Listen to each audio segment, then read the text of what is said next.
con no solamente directiva, a mí te voy a tour democrata, a mí te voy a pueblo, en su totalidad, me se ayuda a nos, para sobre el trabajo que es un trabajo duro, y vos me se de tu rende. Pero fuera de mi persona, mi se pensa que a scoe è sobre 8 não, e tata tem 4 reserva também lo menciona, pero ainda não se tem uma reunião de bico, tem pari não, que tem isolação. Então nós trabalhamos tudo na direita, então era sinta junto, para repartir e posicionam de diretiva maneira deve ser. So, bom passe visual, audiovisual, bom passe, é uma coisa personal.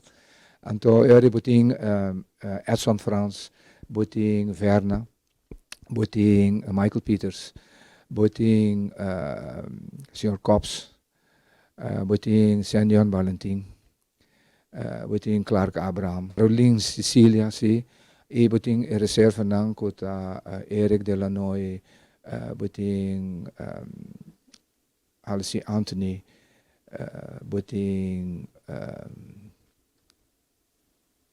Rolanda, Corovian Rodriguez, que é sunang ko akero como reserva, ko anytime ko nantame podendo, so tin sina tanto hopieni que da 9 so tai máximo, me se bisa ko de 7 persona não ko dentro de pouco maneira ko tem algum de não ko tem isolação automaticamente e na boneiro eu não só põe uma reunião junto, então eu repartir responsabilidade não dentro da diretiva. Já me olvidar uma mais de diretiva que a senhora Faneita também.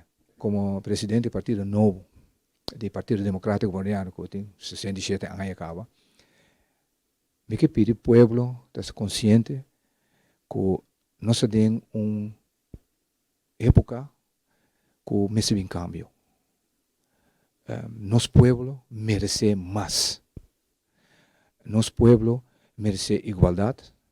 Nosso pueblo merece mais oportunidade de parte de desenvolvimento.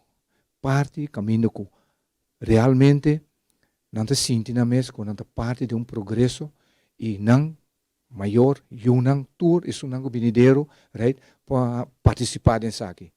Então, como tal, não é somente o Partido Democrata. Também merece pueblo para esse cambio conjunto. Então, conjuntamente, se conjuntamente nós for o Partido Democrático Boliviano, outra área, o cambio está seguro.